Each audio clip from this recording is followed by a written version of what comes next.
देखिए, zero balance saving account के ऊपर मैंने कई सारी वीडियो को बनाया हुआ, जहां पर मैंने कई सारी बैंकों में अकाउंट ओपन करने का प्रोसेस बताया हुआ है। इसके साथ साथ पेमेंट बैंक के ऊपर भी वीडियो बनाया, जहां पर अपना अकाउंट आप जीरो बैलेंस वाला ओपन कर पाएंगे। लेकिन आज के इस वीडियो में किसी भी जीरो बैलेंस सेविंग अकाउंट के बारे में बात नहीं करने वाला हूं, लेकिन यहाँ पर एक बेस्ट सेविंग अकाउंट के बारे में जरूर बात करने वाला हूँ। बेस्ट सेविंग अकाउंट वही सेविंग अकाउंट हो सकता है जिस सेविंग अकाउंट को अगर आप यूज कर रहे हो, यूज करने के बाद जो आपका एक्सपीरियंस है, अगर आप उस एक्सपीरियंस को शेयर करते हो, सामने वाला उससे रिलेट करता है। नहीं तो हर किसी के लिए हर एक सेविंग अकाउंट बेस्ट है।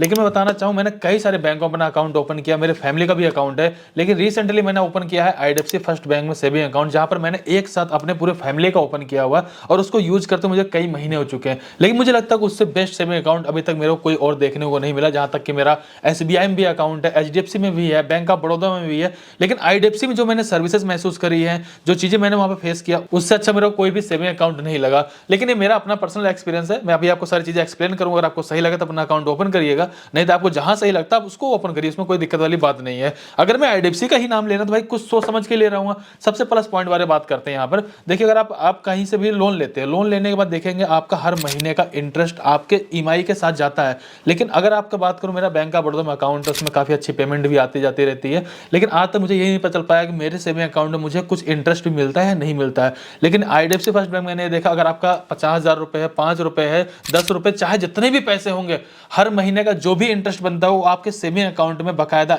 ऐड होता है। आपको वहां पे लिखा हुआ आता है कि आपका ये मंथली इंटरेस्ट है, ताकि आपको क्लियर तो पता चल रहा है मंथली पैसे आपके कुछ तो आ रहे हैं। नहीं तो हमने 5-5 लाख रुपए रखे हो, लेकिन आज तक हमें पता नहीं चल रहा उसमें कुछ पैसे आ भी रहे हैं या नहीं भी आ रहे हैं। इसके अलावा एक बेस्ट ऑप्शन ये भी है कि अगर आप यहाँ पे एफडी करना चाहो तो अपना एफडी भी कर सकते हो, और उसका मंथली इंटरेस्ट आता है। मैंने खुद ने 5 लाख रुपए की एफडी करी हुई है, उसमें करीब 3300 कुछ रुपए की मतलब इंटरेस्ट हर महीने आ रहा है। तो मेरा कहने मतलब ये नहीं कि आप इतने पैसे लगाने हैं आपको, मैं सिर्फ बता रहा हूँ। इसके अलावा जब यहाँ पे अपना अकाउंट आप ओपन करेंगे, सबसे प्लस पॉइंट ये है कि जो ज्यादातर बैंकें ऐसी भी हैं जो आपसे बोलेंगे भाई सब जीरो बैलेंस सेविंग अकाउंट है या फिर 1500 में ओपन हो जाएगा। उसके बाद क्या करेंगे, डेबिट कार्ड, आपका यहाँ पे नेट बैंकिंग, आरटीजीएस, एनईएफटी, या बहुत तरह की जो भी सर्विसेज है उनमें कहीं ना कहीं चार्जेस लगा देते हैं। थोड़ा थोड़ा करके आप चार्जेस देते रहते हो, जिसके बारे में आपको पता नहीं चलता, और एंड में जाकर आप कभी भी उसको कैलकुलेशन कर देखो ना, 2-4 हजार रुपए का आपको फालतू में चले जाते हैं। लेकिन आईडीएफसी फर्स्ट बैंक का कहना कुछ ऐसा है कि अपना अकाउंट आप यहाँ पे ओपन करिए, 2 तरह का अकाउंट आपको देखने को मिल जाएंगे।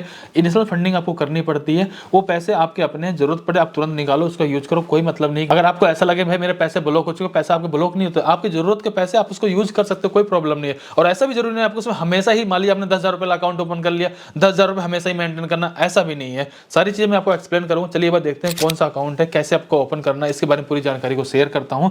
और यहाँ पे जितनी भी सर्विसेज हैं, टोटल मैं बात करूं करीब 28 सर्विसेज हैं, बिल्कुल फ्री में आपको देखने को मिल जाती है। चाहे जितनी बार आप कैश निकाल के आओ, चाहे जितनी चेक बुक ले लो आप, चाहे जितनी बार आप अपना यहाँ पे एनएफटी, आरटीजीएस करो, एमपीएस करो, कोई मतलब नहीं कि आपको 1 रुपए सिंगल चार्ज कहीं पे देने की जरूरत पड़ेगी। अगर कोई भी डाउट है अभी आगे और भी एक्सप्लेन करूंगा।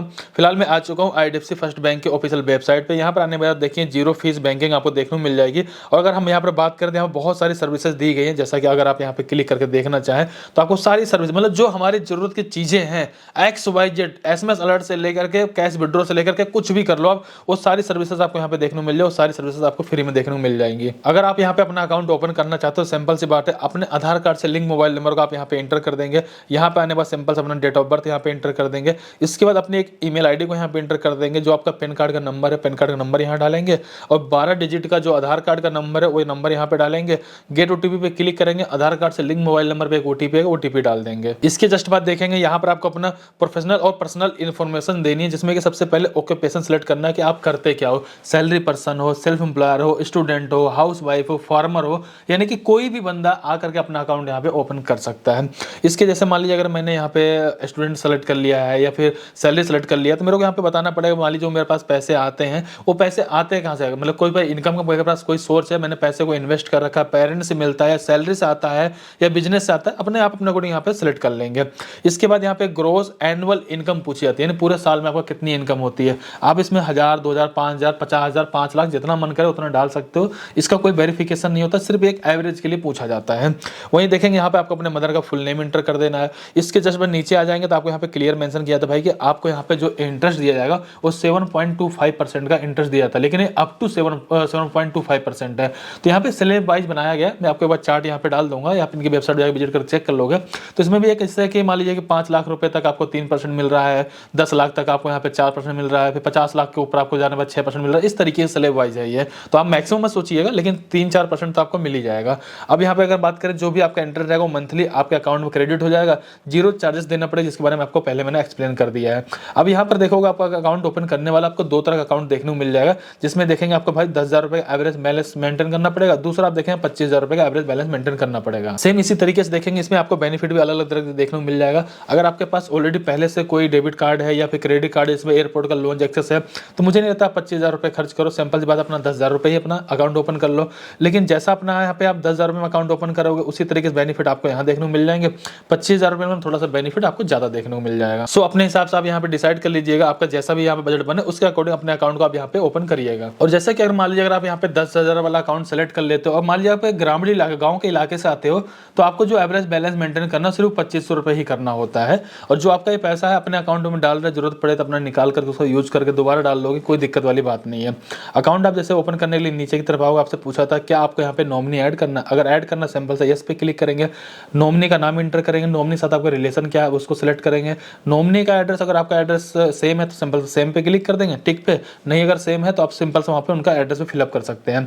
इसके बाद नीचे की तरफ आएंगे, टर्म कंडीशन वाले बॉक्स पे क्लिक करेंगे, ओपन अकाउंट नाउ पे क्लिक कर देंगे और देखेंगे जो आपका सेविंग अकाउंट है यहाँ पे ओपन हो जाता है। सो जैसे आपका अकाउंट ओपन हो जाता है तो आपको वहाँ पे सारी डिटेल दिखा दी जाती है आपके अकाउंट के रिगार्डिंग। लेकिन यहाँ पे देखें आपको अपनी केवाईसी कंप्लीट करनी है। केवाईसी कंप्लीट करने में आपको 10 सेकंड का टाइम दिया जा रहा है। आपको लगता है आपके पास पैन कार्ड अभी नहीं है तो उस केस में इसको पॉज पे क्लिक करके पॉज कर सकते हो। आपके पास मेल में मैसेज में आपको यहाँ पे लिंक मिल जाएगा, दोबारा बाद में जब मर्जी तब कर सकते हो। अगर अभी एग्री हो तो सिंपल से आप इसको टाइम लाइन को चलने देंगे, थोड़ी देर बाद देखेंगे जो आपकी कॉल है वो यहाँ पे देखें IDFC बैंक की तरफ कनेक्ट हो जाती है। यहाँ पे जाने में आपके पैन कार्ड का और आपके फोटो कैप्चर की जाती है, आपका सिग्नेचर लिया जाता है और फाइनली देखें जो आपका अकाउंट है सक्सेसफुल यहाँ पे ओपन हो जाता है। Account number, IFSC code, customer ID सारी चीजें आपको यहाँ पे देखने को मिल जाएगी। नीचे देखेंगे ऐड फंड्स का आपको एक ऑप्शन देखने को मिल जाएगा, सिंपल से आप इस पर क्लिक कर देंगे। मान लीजिए अगर आपने 10,000 वाला अकाउंट ओपन करा है तो 10,000 रुपये अपना अमाउंट यहाँ पे आप इंटर कर लेंगे, मतलब यहाँ पे ऐड करेंगे। ऐड करने के लिए फोन पे, गूगल पे, पेटीएम, नेट बैंकिंग जिसके माध्यम से चाहे उसके माध्यम से अपने इस पैसे को आप ऐड कर लेंगे। जैसे आप ऐड कर लेंगे ये पैसा आपके अकाउंट में आ गया है, आपका अकाउंट ओपन हो चुका है। अगर आपको लगता है भाई मुझे जरूरत है पैसा आप निकाल सकते हो, दोबारा भी डाल सकते हो, कोई प्रॉब्लम वाली बात नहीं है।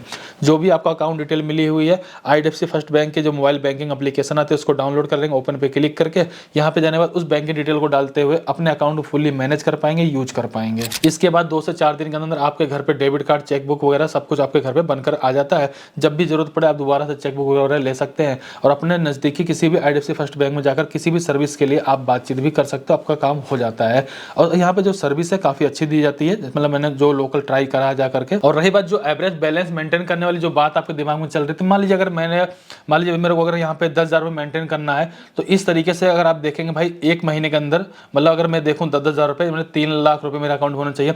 मान लीजिए अगर मैंने 3 लाख रुपये आज डाला और कल निकाल लिया, तो अगर मैं पूरे महीने अगर 1 रुपये भी नहीं रखता तो कोई प्रॉब्लम नहीं, क्योंकि वो मेंटेन हो चुका है। तो इस तरीके मान लीजिए आपके अकाउंट में 50,000 आ गए, 1 लाख रुपये आ गए, आपने निकाल लिया, डाल दिया, तो आपका एवरेज बैलेंस उसी से मेंटेन होता है। जरूरी नहीं कि आपको एनी टाइम उतने पैसे 10,000 रुपये होने ही होने चाहिए, ऐसा भी जरूरी नहीं होता है। सो इस तरीके से अपना एक बेस्ट सेविंग अकाउंट आप ओपन कर सकते हो। मैंने ओपन किया, यूज किया, पर्सनली मेरे को अच्छा लगा, मैंने आपको सजेस्ट किया। अगर आपको जीरो बैलेंस वाला सेविंग अकाउंट चाहिए तो आप इंडसइंड बैंक में ओपन कर सकते हो। उसमें भी एक बेनिफिट है आपको कि भाई वहाँ पे आपको कोई एवरेज बैलेंस मेंटेन नहीं करना, लेकिन इनिशियल फंडिंग वहाँ पर भी आपको करनी पड़ती है। तो फिलहाल मैंने जानकारी शेयर कर दी। अगर आपको वीडियो अच्छी लगी वीडियो को लाइक करिए, चैनल सब्सक्राइब करिए, कोई भी डाउट तो प्लीज कमेंट करके बताइए। चलिए फिर मिलते हैं किसी वीडियो में, तब तक के लिए जय हिंद, जय भारत।